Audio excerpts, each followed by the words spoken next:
Hello everyone and welcome to my The Bold and Beautiful Always channel. Following a confrontation, Brooke decides on Nick. With each stride matching the ferocious pounding of her heart against her ribs, Brooke's heels made sharp, angry clicks on the rain-slicked pavement, causing the city lights to fade into streaking halos. Liam's allegations, which were harsh, unjust, and the result of jealousy and insecurity, hung in the wet night air like poisonous gas, and the encounter with him still echoed in her head. The comments hurt not because they were true about her feelings for Nick, but rather because they exposed the ugly, domineering core Liam had always covered up with charm. You're always looking for the next best thing, Brooke. Always restless. Nick? Seriously? He's just convenient. The dramatic culmination of months of simmering stress, of her feeling diminished, of her decisions being questioned, of her independence being slowly undermined, had been their disagreement, which broke out outside the dazzling, empty bustle of the gallery opening. At last, her voice was tremulous but clear as she enumerated the dismissals, the demeaning remarks that were passed off as laughs, and the ways he had cut her off from people like Nick who were able to see right through him. Before he swung on his heel and disappeared into a waiting taxi, his lovely face, even in its twisted rage, had changed into something unrecognizable, cold, and vicious. She was left standing alone on the curb, the frigid rain mingling with the hot tears of rage and liberty that she would not let fall. Now that the adrenaline rush was subsiding, she was left with a hollow pain and a deep fatigue that permeated her bones. She strolled aimlessly, the bustling metropolis suddenly seeming huge and foreign, the sound of traffic and faraway laughter a discordant accompaniment to her inner struggle. She required a place of refuge. Not the stuffy opulence of her apartment, still reverberating with Liam's pricey cologne and lingering displeasure, but somewhere genuine, peaceful and secure. Her fingers fumbled in her clutch, numb from grief and cold. Call. Keys. Her wallet's smooth, weathered leather.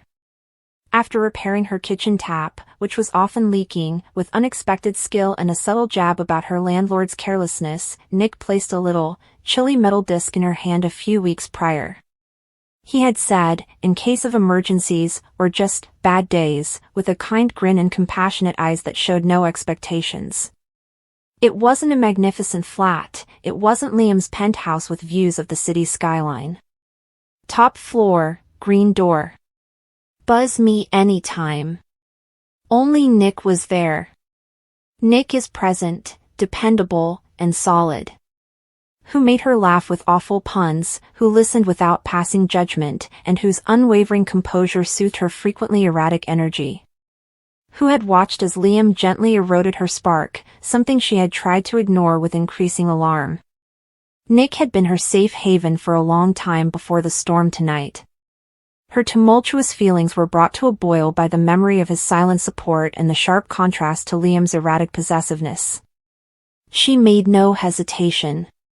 She took her phone out, ignored the dozen missed calls and angry texts that were already flashing Liam's name, and scrolled to Nick's contact, which was just Nick, smiley face. She then pushed call. It only rung once. Brooke?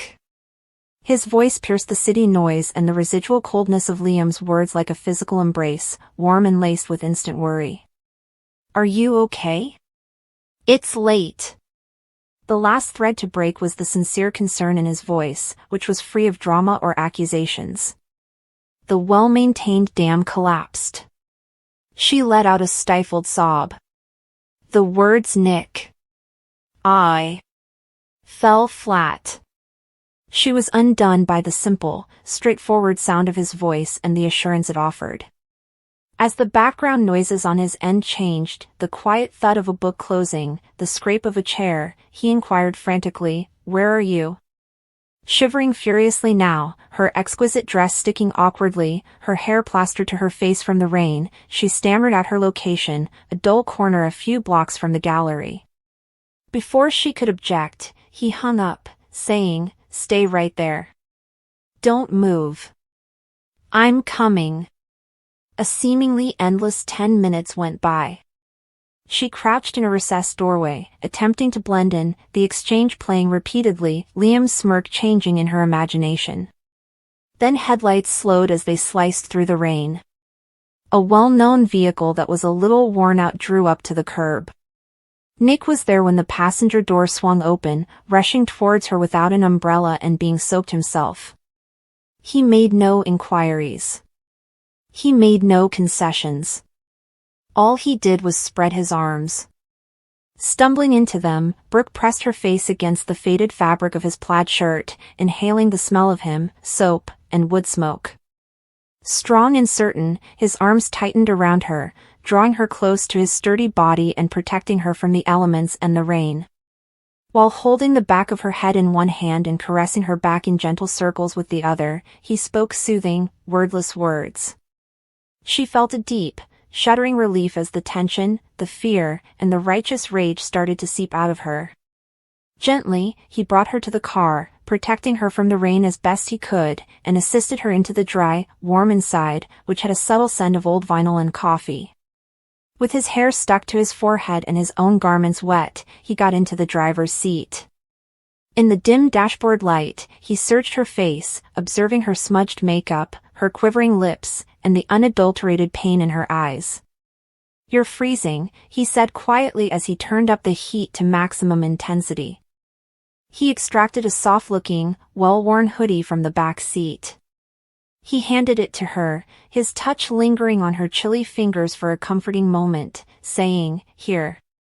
It's clean. Just get warm." In the middle of the emotional devastation, the act of kindness and its pragmatism were astounding. Pulling the hoodie over her wet dress, she was surrounded by its cozy size and his familiar smell, the last of the chill beginning to go. He gave her room by driving silently for a few blocks, his presence acting as a silent anchor. At last, as they made their way to his neighborhood, he spoke in a quiet, low voice. Brooke gazed out at the window streaked with rain, neon signs melting into vibrant tears, and asked, "Do you want to talk about it? Or just, not?" The smooth fabric of the hoodie grounded her as she drew a long, trembling breath. The words began to flow, haltingly at first, then picking up speed. "We had a massive fight. Outside the gallery. The final one, Nick. The really final one." Liam's jealousy of Nick, his scathing comments about her career choices, his attempt to control who she saw, the derogatory names he'd thrown when she defended herself, and the chilling finality of his departure. When she described Liam's particular jabs, Nick listened carefully, his jaw tensing a little as his knuckles whitened on the steering wheel, but he said nothing, allowing her to release the poison. Her voice was faint as she concluded. He said choosing you would be settling for something convenient.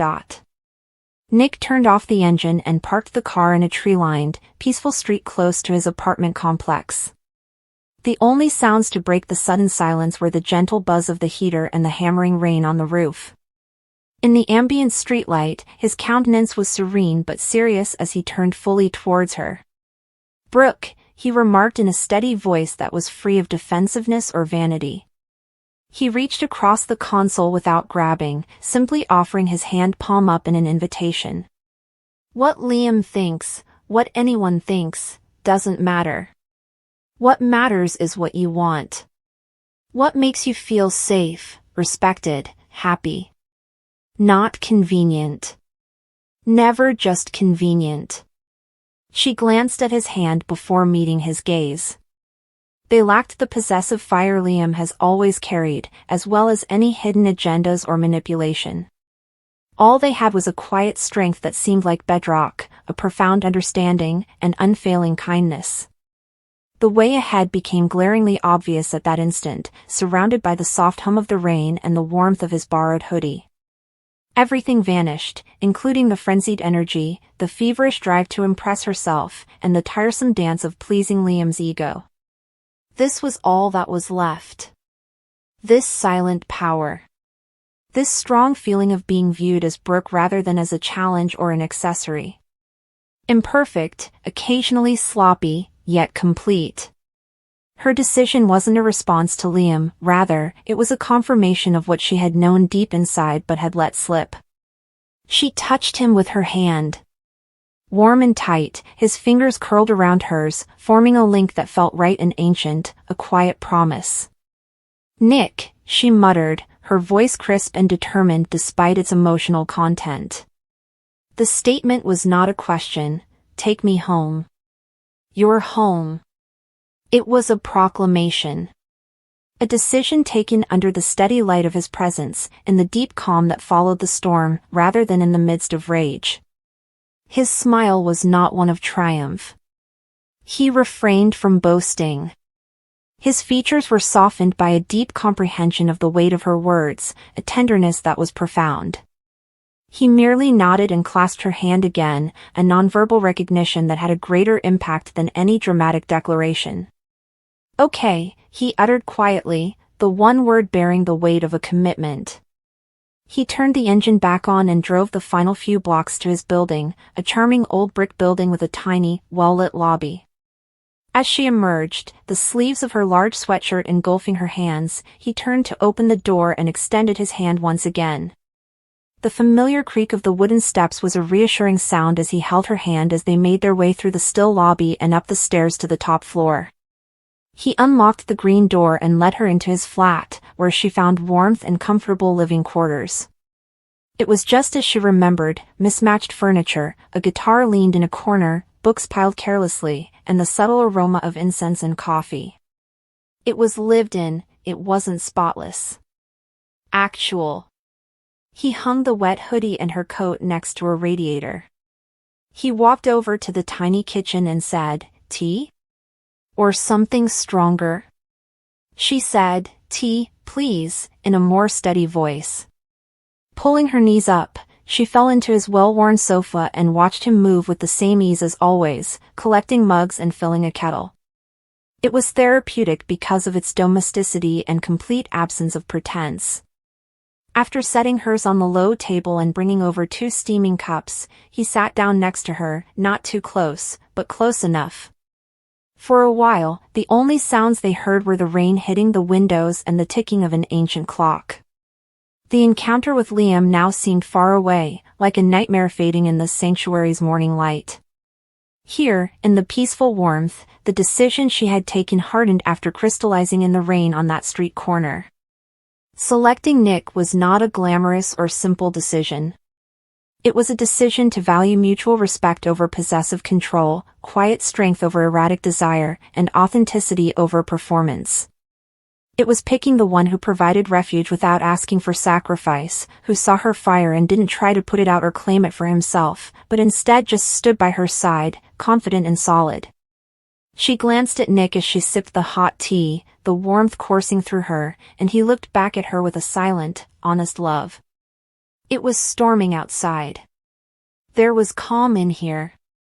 After the violent encounter that destroyed the illusion of her former existence, Brooke made the conscious decision to move towards the life and the person that felt like home by choosing Nick. A story of liberation written in the silent language of shared stillness and the unflinching light in his eyes, the 2,000 words unfolded within her not as a paragraph but as a profound, resonating truth that sank deeply into her bones. Ridge is shocked when Brooke tells him, "Screw you, I'll run off with Nick," and then really does it.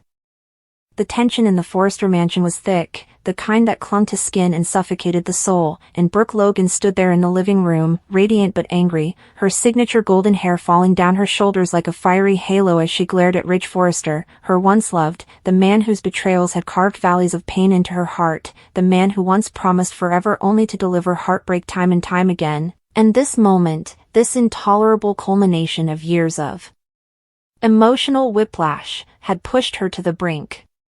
Her fingers were shaking as she pointed at him, and her voice was hoarse but strong as she snapped, "You think you can string me along for decades, Ridge?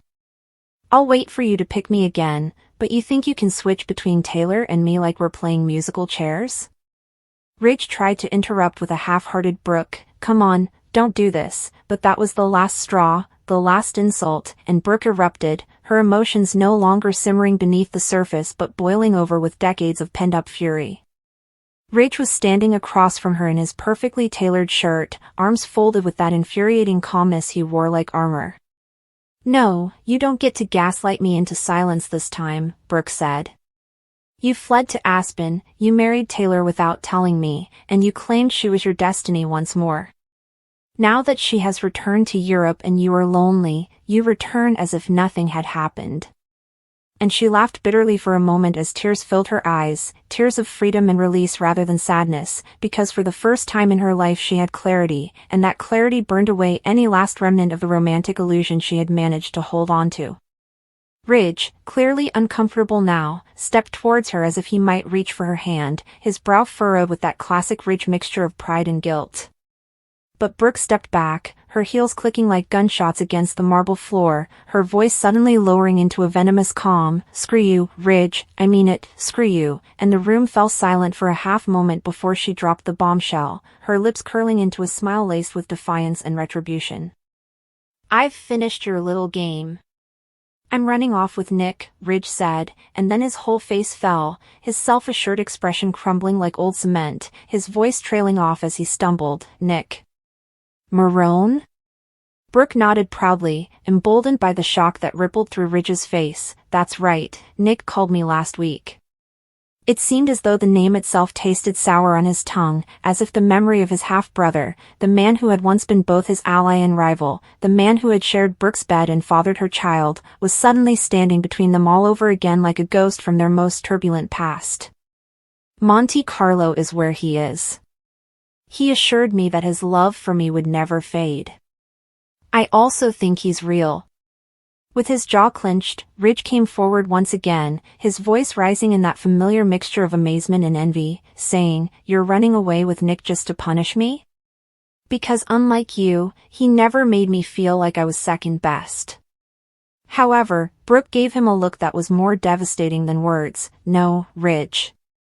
I'm running to Nick to finally choose someone who actually chooses me," and without another word, she spun on her heel and stormed up the stairs, leaving Ridge standing there like a man hit by a freight train of his own making, his hands hanging limp by his sides, his thoughts spiraling as he tried to make sense of what just happened. But by the time Brooke reappeared 15 minutes later, suitcase in hand, dressed in her travel-ready cream trench coat and heels, she was no longer the heartbroken woman begging for scraps of love. She was radiant with purpose, every inch the empowered Logan matriarch who had endured scandal, betrayal, and heartbreak and always emerged stronger, and she didn't even glance back at Ridge as she walked past him, only pausing at the door to deliver one final blow. "This time, Ridge, I'm not coming back," and then she was gone, the sound of the front door clicking shut behind her like a gunshot through Ridge's chest, and outside, the black car waiting for her gleamed in the afternoon sun, the driver helping her in before whisking her off to the private Forester jet, where a familiar face was already waiting on the tarmac. Nick Marone, rugged and charming as ever, his salt and pepper hair tousled by the breeze, his piercing blue eyes locking onto Brooke the moment she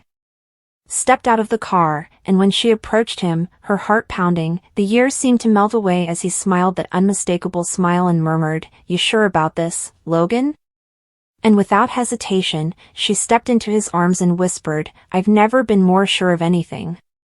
As the jet engines roared to life and the plane started to taxi down the runway, Ridge stood by the window, watching the sky, his reflection ghost-like in the glass, haunted by the truth he could no longer deny, that for the first time in all the years of pushing and pulling, Brooke had chosen someone else before he could pull her back in, and this time, she hadn't made a dramatic plea or left him with hope. She had closed the door on them, and he had no one to blame but himself.